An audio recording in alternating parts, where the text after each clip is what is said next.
ఆ యాప్ లో 1 గంట 2 గంటలు కాల్స్ కి అటెండ్ అవుతూ రోజుకి సుమారుగా ఒక 500 నుంచి 1000 రూపాయలు సంపాదించుకుంటున్నారు. అయితే కొడుకు ఏం చేశాడంటే కోడలతో మనం మళ్ళీ మన ఇంటికి వెళ్ళిపోదాం, ఇంటికి వెళ్ళిపోతే మా అమ్మ బాగా చూసుకుంటది కదా అని గొడవ చేయడం మొదలెట్టాడు. వీడు యాప ఆటో తోడటం, జొమాటో, స్విగ్గీ చేయడం ఓపిక లేక ఆ క్రమంలో ఆ అమ్మాయి కంప్లైంట్ చేసింది, మా అత్తగారు ఇలా ఫ్రాడ్ చేస్తుంది, నాకు కౌన్సిలింగ్ కావాలని కంప్లైంట్ చేస్తే త్రీ టౌన్ సిఏ గారు వాళ్ళ ఎస్ఐలు వెళ్ళి దీన్ని రైడ్ చేశారు. రైడ్ చేసిన క్రమంలో ఈ యాప్ అనేది మన వాళ్ళ ఫోన్ లో ఆ కూర్చోబెట్టి వెరిఫై చేసినప్పుడు ఆ ఫోన్ లో యాప్ ని చూసాం. వాళ్ళే ఎన్రోల్ అయి ఉన్నారు. మనకి తెనాల్లో ప్రచారం అవుతున్నట్టుగా కానీ ఇతర విధంగా కానీ 100 మంది ఏమీ లేరు.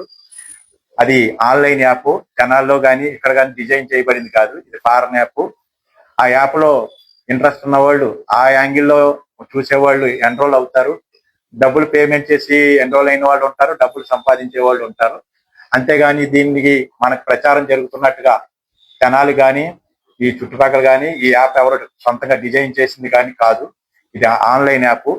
దీని మీద మేమంతా మా ఐటీ కోర్ టీమ్ తో రాత్రి అంతా మేము చూసాం. ఆ ముద్దాయిని తీసుకొచ్చినప్పుడు పర్యవేక్షణ చేసి ఈ రోజు మా జిల్లా ఐటీ కోర్ దగ్గర కూడా ఆ యాప్ ని, ఫోన్ ని, వాళ్ళని కూడా తీసుకుని వెళ్తున్నాం. ఇందులో ఫర్దర్ డెవలప్మెంట్స్ ఏమైనా ఉన్నాయేమో ఫైనలైజ్ చేస్తాం. లేదు ఈ యాప్ మీద మనం ఎవరు కంప్లైంట్ చేయాలనేది ఆన్లైన్ ఇంటర్నేషనల్ ఎవరికైనా కంప్లైంట్ చేయాలంటే చేస్తాం.